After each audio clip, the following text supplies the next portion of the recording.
News federal front పేరుతో మోడీకి అనుకూలంగా కేసీఆర్ పనిచేస్తున్నారని మండిపడ్డారు సిపిఐ రాష్ట్ర కార్యదర్శి రామకృష్ణ. కేటీఆర్ జగన్ కలిస్తే వైసీపీ పాతాళానికి పోతుందన్నారు. కేసీఆర్ లాంటి దొంగలకు సేవ చేస్తున్న తలసాని శ్రీనివాస్ ఏపీలో ఎవరితో పోరాటం చేస్తారని ప్రశ్నించారు. షర్మిల ఫిర్యాదు విషయంలో సీఎం చంద్రబాబు స్పందించిన తీరుని రామకృష్ణ తప్పుపట్టారు. 40 ఏళ్ల అనుభవం ఉందని చెప్పుకుంటున్న చంద్రబాబు వ్యవహరించాల్సిన తీరు ఇదేనా అని నిలదీశారు.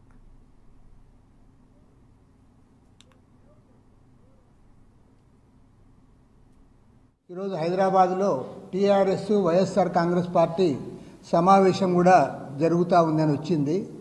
ఇటు వైఎస్ఆర్ కాంగ్రెస్ పార్టీ ఆంధ్రప్రదేశ్లో, టీఆర్ఎస్ పార్టీ తెలంగాణలో ఇద్దరు కూడా ఈ మంతనాలు జరుపుతూ ఉన్నారు. ఆ రకంగా వారు ముందుకు పోతూ ఉన్నారు. దీన్ని పూర్తిగా ఖండిస్తూ ఉన్నాం, తప్పుపడతా ఉన్నాం. మాజీ మంత్రి తలసాని శ్రీనివాస్ యాదవ్ గారు ఇక్కడ వచ్చారు. వచ్చి ఆయన మొత్తం బీసీలు, యాదవులు అందరూ కూడా మీరందరూ కూడా ఇది చేయాలి, ఈ ప్రభుత్వం బాగాలేదు, దానిపైన చేయాలని. కేసీఆర్ లాంటి దొరకి సేవ చేయడానికే మేము పుట్టామని మీరు చేస్తున్నారు.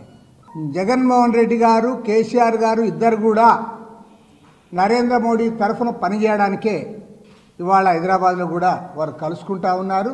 సాక్షాత్తు మాజీ ముఖ్యమంత్రి గారి కూతురు తనకిట్లా అవమానం చేస్తున్నారని చెప్తే దాని పట్ల నీ స్పందన ఏంటి? ముఖ్యమంత్రి గారి స్పందన ఏమైనా?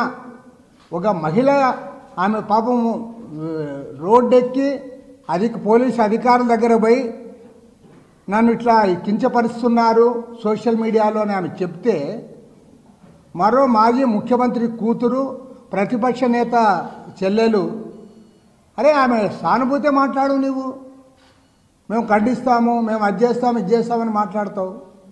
అరే ఆమె కంప్లైంట్ ఇచ్చింది, ఆ కంప్లైంట్ పైన మేము కూడా ఇది చేస్తాము, ఎవరైనా అందులో ఇన్వాల్వ్ అయితే ఖచ్చితంగా చర్య తీసుకుంటామని చెప్పకపోగా మా మీద ప్రచారం చేస్తారా? మాకు అది కాదు రాజకీయంగా మాట్లాడతావు. కోట్లాది రూపాయల కోడి పందాలు జరుగుతూ ఉంటే ముఖ్యమంత్రి గారు నువ్వు ఎక్కడున్నావు? నీ హోమ్ మినిస్టర్ ఎక్కడున్నాడు? కోళ్ళు సాక్షాత్తు కోర్టు చెప్పింది కత్తి కట్టి చేయకూడదు, పందాలు ఇట్లా చేయకూడదని.